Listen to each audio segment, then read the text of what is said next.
Welcome to Podcasting in 3 Easy Steps with me, Juliana. And me, Suzi. It's a show that's all about helping you create a great podcast.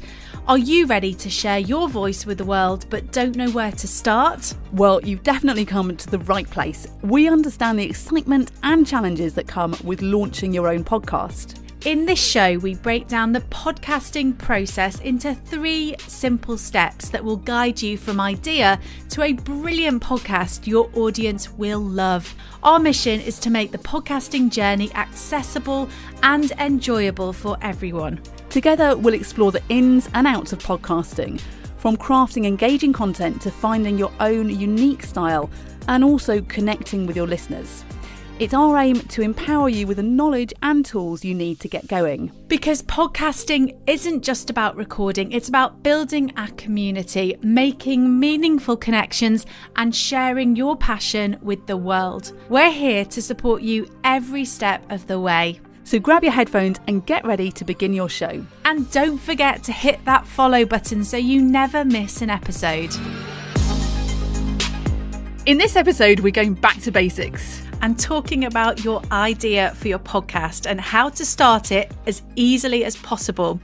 So I think you can really fall into the trap of overcomplicating what you're going to be talking about in your podcast. So we're going to share 3 things that you can do to just make it really simple for yourself. First thing is to think about what you can repurpose. So things like blogs, Instagram posts, lives, courses, whatever you've already produced, and how you can change that into a podcast with just a little bit of repurposing.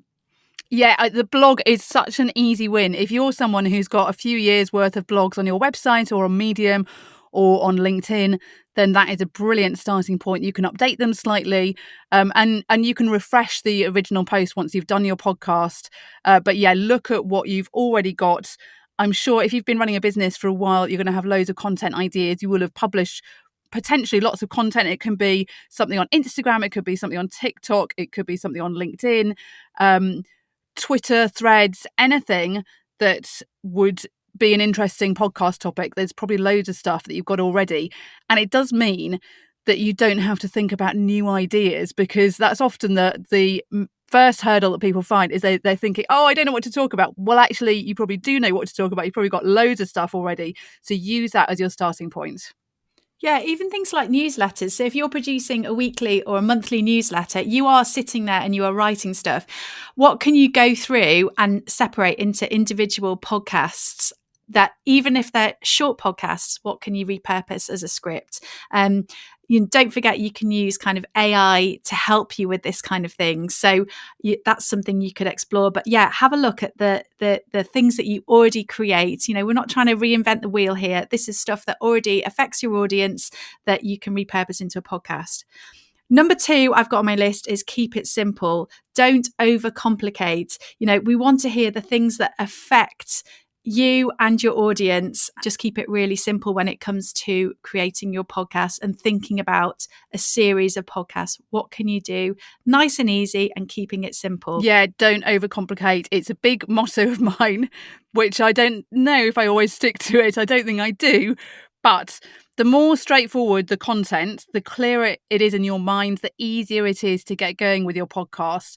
And try and keep one topic per episode, because it just gives you a clear focus. You can map out the content, you can do your repurposing post recording, and the simpler it is, the one idea per episode, the better.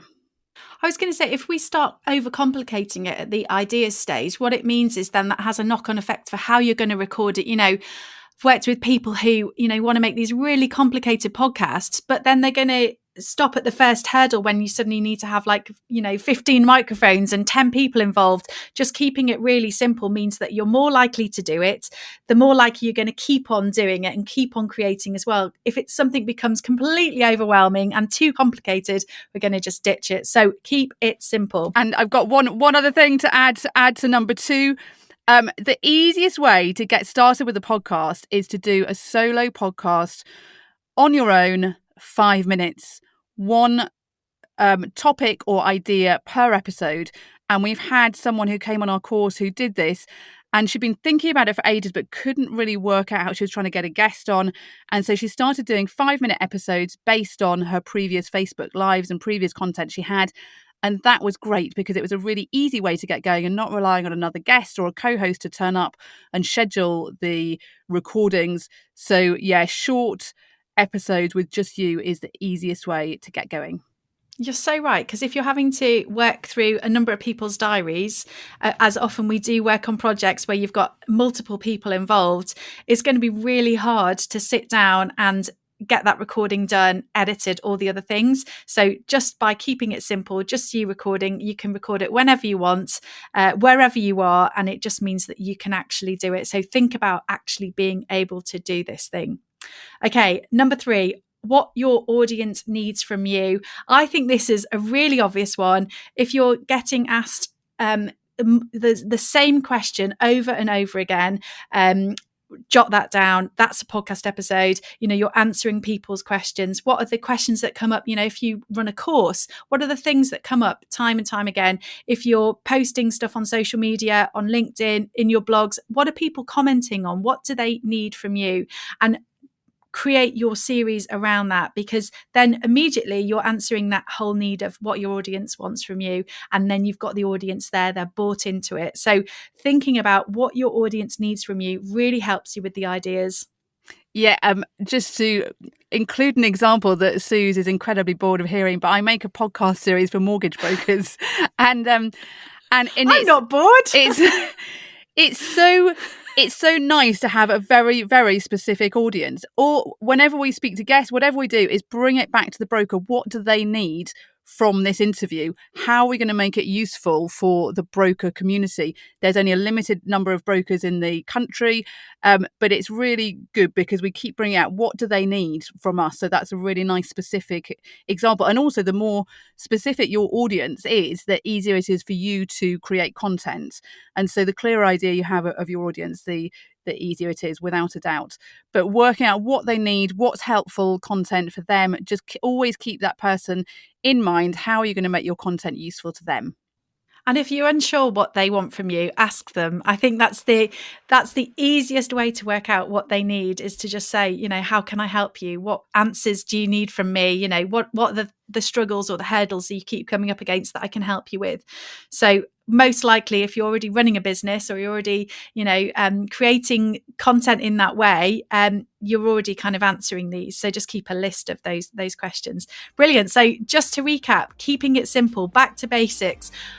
The 3 things we can do to keep our ideas easy are: what can I repurpose? So think about those blogs, Instagrams, courses, newsletters, all those things that you can create that you're already creating. What can you repurpose? Number 2, keeping it simple. Don't overcomplicate things.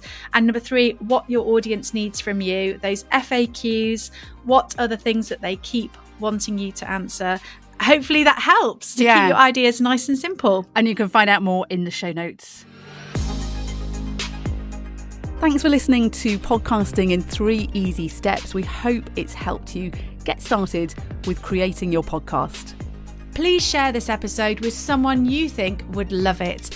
Follow so you never miss an episode, and leave us a review. Oh, and also get in touch to tell us about your podcast, and we'll share it with our listeners too. Thanks for listening. Bye. Bye. See you next time.